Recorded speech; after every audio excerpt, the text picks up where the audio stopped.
Welcome back. Just to remind you, we do expect to be able to bring you live coverage of the former US President Donald Trump and his appearance in that court in Manhattan in around 20 minutes from now.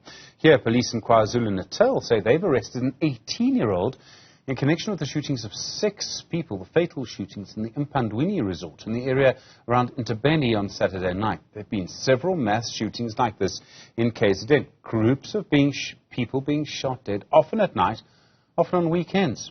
Mary de Haas is a policing and violence expert. She joins us now. Mary, good afternoon to you. We're seeing so many cases like this in KZN at the moment, where a man or a group of men go up to a group of people and just open fire. In this case, 6 people were killed. Is it possible to know why there's this, it seems, quite sudden increase in these killings? Hi, good afternoon, Stephen and your viewers. Yeah, it does seem to be a surge in it. I mean, it's been going on for years. You don't hear about some of it, of course, because it's tucked away in rural areas. But these mass shootings, I mean, even at the height of apartheid, political violence, we used to say, well, it takes a massacre for the media to pay attention, and it's become a bit like that.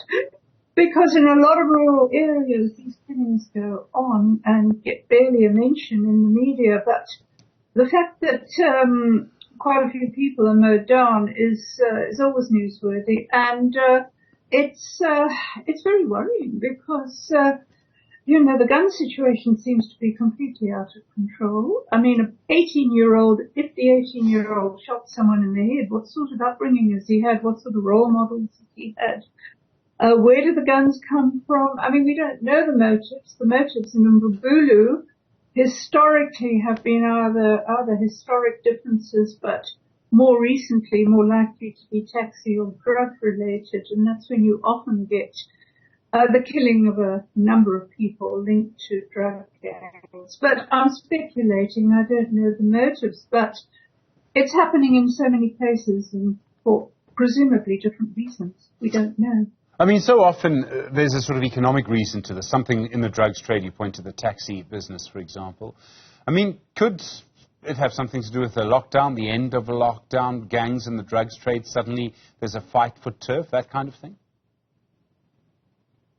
Oh, I don't know, because lockdown, I mean, business went on as usual during lockdown. I mean, even the police were and the government people were selling liquor, for example. I mean, it may have been more low-key because of lockdown, but it's, I can't explain why there's this sudden, very conspicuous, because don't forget, it's not just this, it's these drive-by shootings.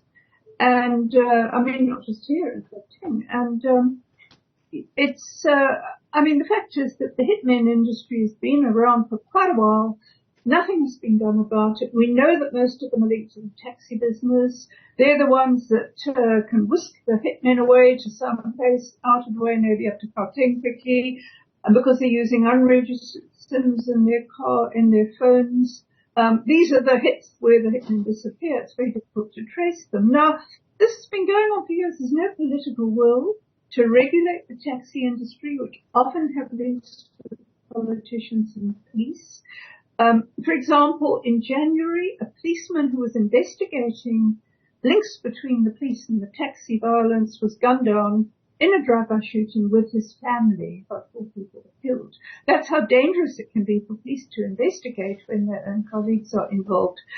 So the motives are the taxi thing is ongoing, but as I said, there's no political will to actually deal with it.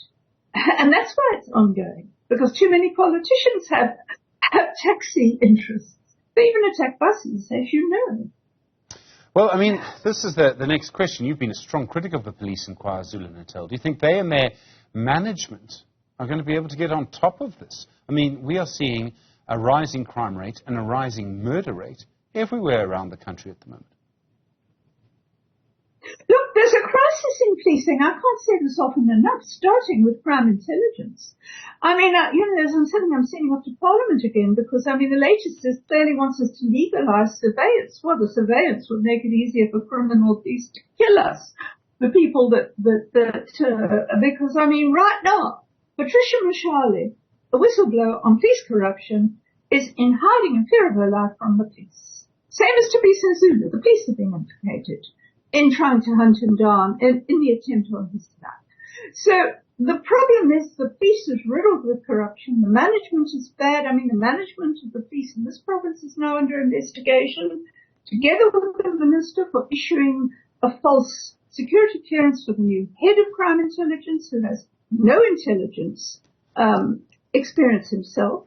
I mean, the problem starts with crime intelligence, because if every Tom, Dick and Harry can find a hitman with a gun quite easily, why can't the police find them? You've only got to look at court cases. People saying, well, I wanted to kill my husband, so I found a hitman, that sort of thing. So, I mean, it's there, and the police are not dealing with it.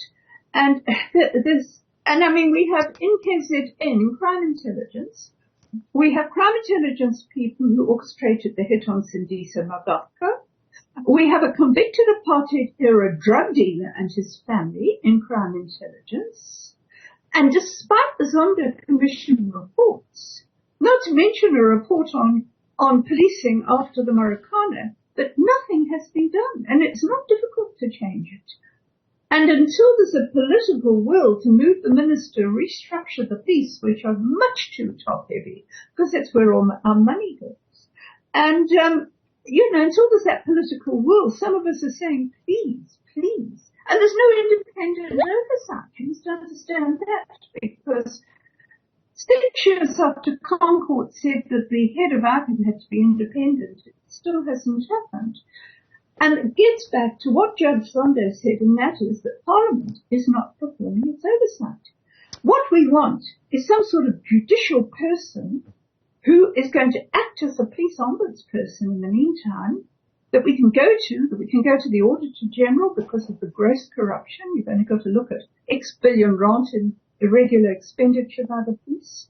I mean, the problems are immense, and I just wish people would take notice. And I say to everybody, you've got a parliamentary representative, make them do their work and follow up these things. The Parliament is sitting there with all the information I've given them, doing nothing constructive. Mary de Haas, thank you. The police and violence expert, really do appreciate the time.